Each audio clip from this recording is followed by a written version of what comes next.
Bom, ontem tivemos a abertura da Assembleia Legislativa, né, da sessão plenária. Nunca chegou a parar, né? Até na terça-feira houve reunião de comissões, né? Então, ontem eu destaquei uma comissão, né, naquela pauta do plantio, né, de atividades agropecuárias, né, no Pantanal, né?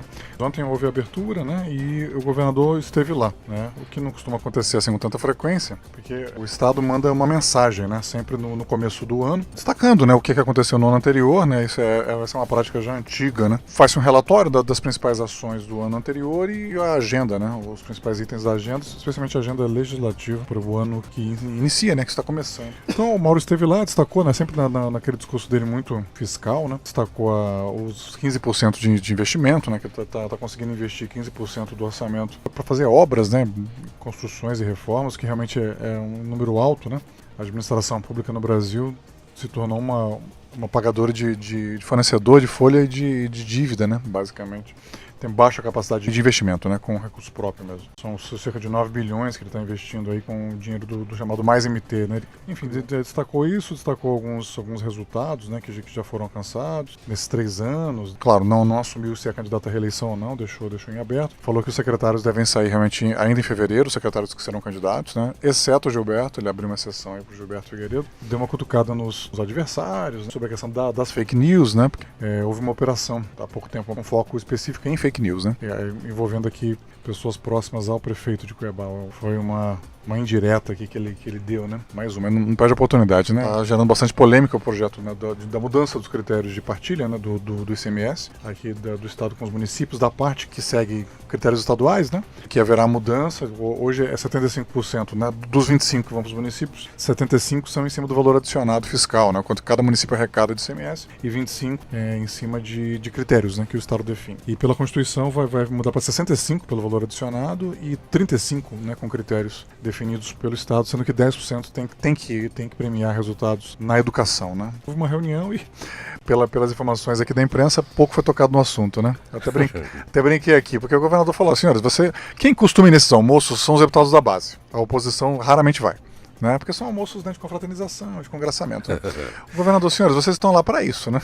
Vocês são base do governo, né? Vamos discutir detalhes aqui e ali, né? Ajustar o projeto de lei, prazo, alongar, né? Números, enfim, tudo bem, mas assim, é para aprovar, moçada, tá? Por isso que eu não tô aqui no assunto. Tem algumas coisas aí. Primeiro, tá começando a ficar mais claro uma falta de habilidade na comunicação com a população, essa questão do projeto aí da repactuação do ICMS. Primeiro era uma decisão de governo, que era ótima, excelente. Depois é algo que o governo federal está impondo. Terceiro, só fala mal quem não conhece. E, enfim, os descontentes, todo mundo sabia que ia ter. Se você tem um bolo só e vai redividir, alguém vai ficar com menos, não tendo dinheiro novo, isso é claro. Já começaram a pular, e começa de municípios importantes. Curiosamente, o prefeito de Várzea Grande não disse nada. O senador já gritou. Ele que falou. Não sei se houve uma combinação, falando: você não fala nada que eu falo, ou deixa comigo que eu sou canhoto, alguma coisa parecida. Mas, enfim, o Calil, não sei se ele está sabendo, mas quem falou foi o Jaime. Aqui o Emanuel já falou, e no interior você tem, pela MM, os descontentes falando. Os contentes não se manifestaram até o momento. Nem sei se sabem quanto irá. Que a gente tem notícias só de prefeituras que perderão dinheiro. As que ganharão e quanto ganharão, não sabemos. E no almoço, diz que o ICMS não foi dito. Então me parece que o almoço o governador foi lá para ouvir, né? E aí, gostaram do cardápio? Alguém preferia outra coisa? Quem sabe um lanchinho, uma hora dessas, né? Me parece que foi lá mais para ouvir se alguém tem alguma reclamação a fazer. Eu vi uma entrevista do líder do governo, o deputado estadual Dilmar Dal Bosco, e eu ouvi também do próprio deputado.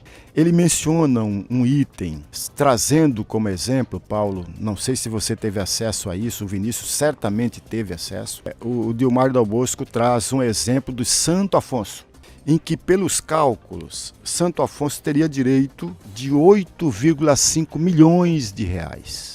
E aí, ao invés de subir, vai caindo. Chega em 2027, pela redistribuição do ICMS, chega a 5,7 milhões de reais. Portanto, cai, perde, de acordo com os cálculos, de acordo com a fala do deputado. Então não é só os grandes municípios que vêm a perder. Isso demonstra, pelo menos a meu juízo, demonstra e explica e justifica a uma choradeira, de acordo com os bastidores, de 100 prefeitos já reclamando. Então não são 2 ou 3, 100 prefeitos estão reclamando. A grande maioria. Exatamente, nós somos 141. E aí eu estava acompanhando, talvez eu não tenha ouvido direito, mas há uma pressa do governador em aprová-lo rapidamente isso. E aí é um erro gritante, não do governador e não do governo Mauro Mendes, mas há um erro gritante se a Assembleia aprová-lo de imediato. Esse é um texto que, no mínimo, tem que estar na Assembleia durante, no mínimo, 16 meses e, no máximo, 2 anos. Para ser aprovado por 2 razões muito simples e muito objetivas. Primeira delas, mexe com os indicadores. Ora, ao mexer com os indicadores, vai colocar numa situação de risco, entre aspas, aqueles municípios que não têm a estrutura de um Lucas do Rio Verde. Não se compara com Santo Afonso, com a Marilândia, com Arenápolis, com Nortelândia, com Pochorel e assim por diante. Aí há, sim, a meu juízo, prejuízos. Por outro lado, eu sempre vi, e quando eu me deparei com a mensagem de redistribuição de ICMS, eu a vi e continuo vendo como um instrumento para combater a desigualdade regional. Da forma como ela está, da forma como foi mandada pelo governador e pelo governo Mauro Mendes, ela não combate a desigualdade, aumenta a desigualdade.